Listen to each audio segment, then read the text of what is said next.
no Brasil e no mundo, né? Mas nós sabemos que a igreja verdadeira não é esse prédio, não são esses tijolos, mas que a igreja verdadeira são as pessoas, né? E quando nós falamos em investir em igreja, nós estamos falando em investir em pessoas. E eu quero falar com muito carinho para vocês que essa igreja que está se inaugurando hoje, a igreja física, porque a igreja espiritual somos nós, a igreja física está se inaugurando hoje, é uma igreja que vem contra tudo aquilo que está acontecendo hoje, não falando mal de outras igrejas evangélicas, mas as igrejas hoje estão indo para o lado da prosperidade, estão indo para o lado de que as pessoas têm um carro, tem que ter mais um, que tem que ter uma casa, tem que ter mais uma, né? Então hoje é pregado um evangelho da prosperidade, um evangelho de que venha para Jesus e todos os seus problemas serão resolvidos. E isso é mentira. É mentira porque Jesus falou assim: no mundo tereis aflições, mas tem de bom ânimo porque eu venci o mundo. Então Jesus ele falou que nós vamos ter problemas, Jesus ele falou que nós vamos continuar tendo angústia, vamos continuar tendo aflições, mas ele vai nos ajudar a resolver os nossos problemas. É isso que a Bíblia nos ensina. E mais uma coisa que eu queria falar para vocês. A nossa igreja nunca vai ter comércio da fé. Nós não estamos abrindo essa igreja aqui para comercializar fé. O intuito dessa igreja não é ganhar dinheiro. O intuito dessa igreja é ganhar almas para o reino de Deus.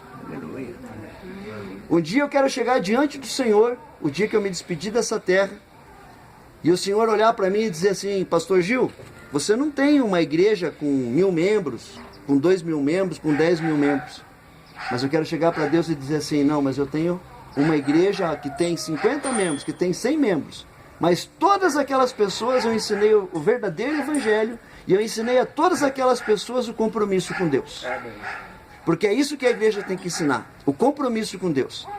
Porque a salvação ela é fácil. O que é a salvação? É a gente se arrepender de todos os nossos pecados, nos transformarmos numa nova criatura, não cometermos mais os erros que nós cometíamos no passado e aceitar Jesus Cristo como Senhor e Salvador da nossa vida. Fez isso, você está salvo. Só que muito mais do que isso é você viver uma vida santa. É você viver o dia a dia praticando a palavra de Deus. É você viver o dia a dia nos mandamentos de Deus. E não é só você aceitar Jesus, não é só você se arrepender dos seus pecados, mas é fazer exatamente aquilo que Jesus disse para a mulher adúltera: vá e não peques mais. Jesus perdoou aquela mulher de tudo que ela tinha feito. Jesus esqueceu todos os pecados dela, mas Jesus deu um aviso: vá e não peques mais. Então não importa como foi a nossa vida no passado, não importa o que a gente fez no passado, mas hoje Jesus está dizendo para nós: vá, continue essa obra e não peques mais. Vamos continuar pecando? Vamos. Somos pecadores? Somos. Somos perfeitos? Não.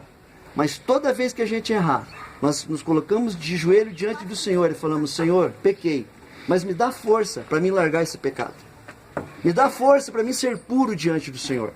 Me dá força para mim ser verdadeiro filho, mas filho obediente, Senhor. Filho obediente. Eu quero ser um filho que o Senhor olhe para mim e diga assim: esse é o meu filho verdadeiro.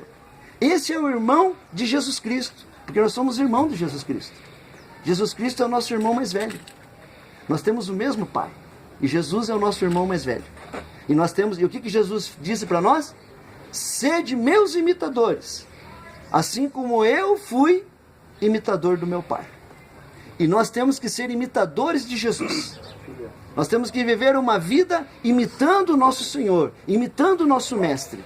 E é por isso que nós estamos aqui. Nós estamos aqui para cumprir aquilo que Jesus disse no dia em que ele ressuscitou. Que ele apareceu para os apóstolos e disse assim para os apóstolos: ide e pregai o evangelho a toda criatura. Quem crer e for batizado será salvo, e quem não crer será condenado.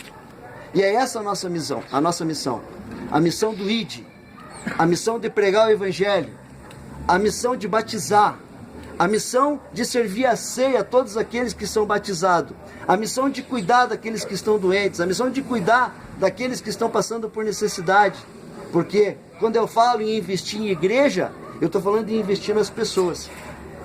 E se vocês estão seguindo um pastor que tem a visão de construir uma catedral, um lugar bonito, então vocês estão do lado do pastor errado. Porque eu prefiro ter uma igreja de madeira, mas eu quero que as pessoas entendam que elas precisam se ajudar mutuamente dentro daquela igreja. Que um tem que ajudar o outro. Aquele que tem mais tem que ajudar aquele que tem menos. Essa é a verdadeira igreja de Jesus Cristo. Amém, irmãos? Amém. E vocês podem ter certeza que desse pastor aqui, que lidera vocês, que foi colocado para discipular vocês, vocês nunca vão ver da minha parte o comércio da fé. E orem para que eu não caia nos 3 erros que o pastor cai. Que o pastor ele cai com mulher, o pastor ele cai com orgulho e o pastor ele cai com dinheiro. São 3 coisas que derrubam um pastor. São 3 coisas que derrubam um obreiro. São 3 coisas que derrubam um diácono. São 3 coisas que derrubam um presbítero. Mulher, orgulho e dinheiro. Orgulho nós nunca podemos deixar entrar na nossa vida, porque foi o orgulho que derrubou Satanás. Satanás foi derrubado do céu, junto com 1/3 dos anjos, que hoje são os demônios, porque ele teve orgulho, porque ele quis ser maior do que Deus. E nós nunca podemos deixar que isso entre dentro do nosso coração. Porque Jesus ele ensinou 4 coisas para que a gente chegue diante da cruz. Humildade, amor, amar o nosso próximo e amar a Deus sobre todas as coisas. Se nós não tivermos amor, se nós não tivermos humildade, se nós não amarmos o nosso próximo como a nós mesmos, se nós não amarmos a Deus sobre todas as coisas, então nós não podemos chegar diante da cruz. E principalmente nós não perdoarmos. Porque a marca do cristão, a marca do crente é o perdão. Porque quando nós não perdoamos, nós carregamos na nossa mão um carvão aceso. E esse carvão só queima a nossa mão. Então nós temos que aprender a lição do perdão. Não importa o que fizeram para nós no passado.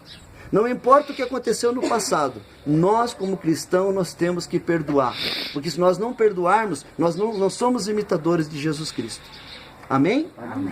Então eu quero mostrar para vocês o símbolo da igreja. Essa igreja aqui, o símbolo quer falar o quê? Essa, tá vendo aqui que parece uma Bíblia? Esse amarelinho aqui? Uma Bíblia. É uma Bíblia. Por quê? Porque o nosso manual, o manual do ser humano é a Bíblia. Deus ele deixou um manual para nós. Ele falou assim, ó, quando nós compramos uma televisão, o que vem na televisão? Não vem um manual? Quando nós compramos um rádio, não vem um manual? E para a gente ligar aquela televisão e aquele rádio, nós não usamos o manual? Então esse é o manual, como a gente deve viver na terra. A Bíblia, Deus deixou um manual. Siga o manual e você será salvo. Além dessa Bíblia representar a palavra de Deus, ela representa uma pomba. Que representa o quê? O Espírito Santo. A cruz, aonde o Senhor Jesus teve, o seu corpo machucado, transpassado, para que todas as nossas doenças, todas as nossas enfermidades fossem curadas. E também aonde ele derramou todo o seu sangue para o perdão dos nossos pecados, das nossas iniquidades e das nossas transgressões. Pastor, o que é pecado? Pecado é tudo aquilo que vai contra a palavra de Deus. Tudo aquilo que vai contra os mandamentos de Deus é pecado. Pastor, o que é iniquidade? Iniquidade é aquele pecado que nós cometemos, que nós sabemos que está errado, mas que nós já perdemos a vergonha de fazer ele. É o exemplo de uma prostituta.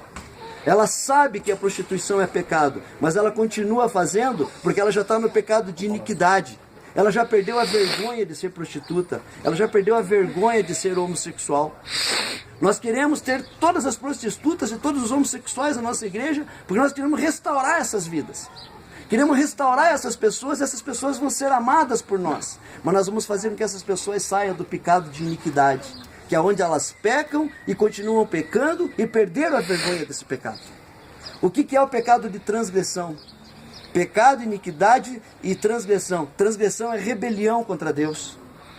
É aquilo que a Satanás fez, quis ser maior do que Deus, montou uma guerra no céu entre os anjos do mal e os anjos do bem, e ele montou uma rebelião. E toda vez que nós nos rebelamos contra Deus, então nós cometemos o pecado de transgressão. Por isso que Jesus, quando derramou o seu sangue na cruz do Calvário, ele nos libertou do pecado, da iniquidade e da transgressão. Amém? Amém. Esse pezinho vermelho aqui, ó, da pomba, representa o sangue de Jesus Cristo que foi derramado na cruz do Calvário por nós. E esse pezinho azul aqui da pomba representa o céu, aonde nós vamos morar, a nossa morada, quando a gente se despedir daqui. Nós cristãos não temos medo da morte, porque a morte é um prêmio. Porque é só através da morte, em Jesus Cristo, que nós partimos dessa para melhor. Que nós partimos de uma vida de sofrimento para uma vida de bênção lá no céu. Então, a morte para nós não é medo, a morte para nós é felicidade.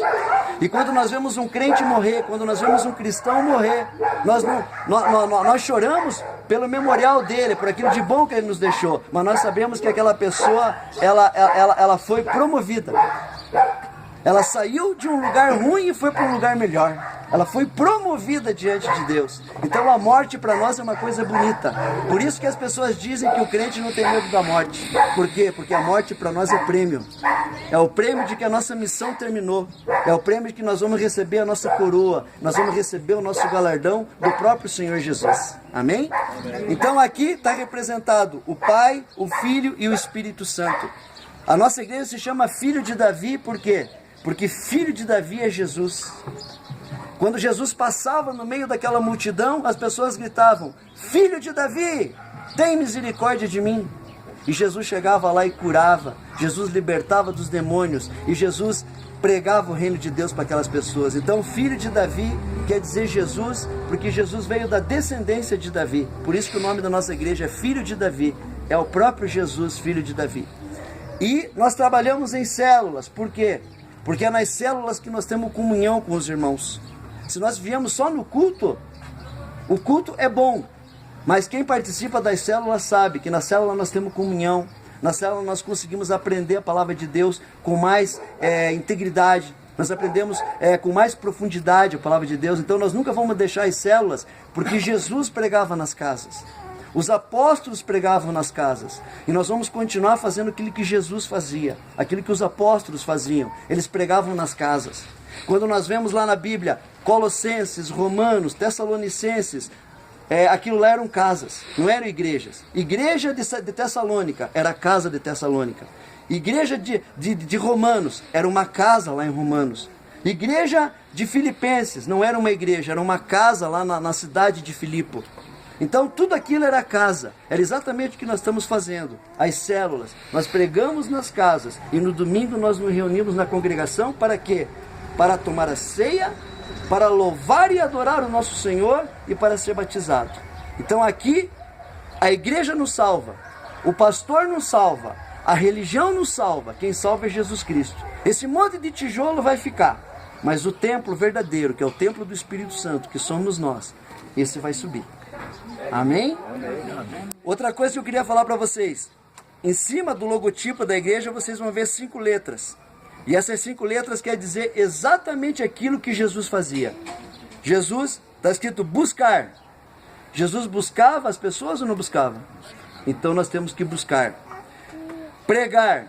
Jesus pregava para as pessoas ou não pregava? Então nós temos que pregar. Discipular. Jesus discipulava as pessoas ou não discipulava? Nós temos que discipular também. Cuidar. Jesus cuidava daquelas pessoas que ele buscava, que ele pregava, que ele discipulava. Jesus cuidava dessas pessoas? Então nós temos que cuidar. E enviar. O que Jesus fez com os apóstolos? Enviou. E nós temos que formar novos líderes, formar novos obreiros, formar novos diáconos, formar novos presbíteros, formar novos pastores e enviar. Porque essa igreja vai ser muito grande. Essa igreja ela vai estar em Curitiba, Paraná, Brasil e fora do mundo.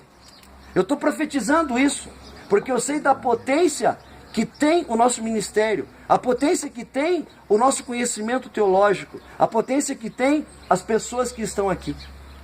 E eu quero dizer para vocês que o que eu mais prezo nas pessoas não é nem o conhecimento teológico, mas sim uma vida no altar.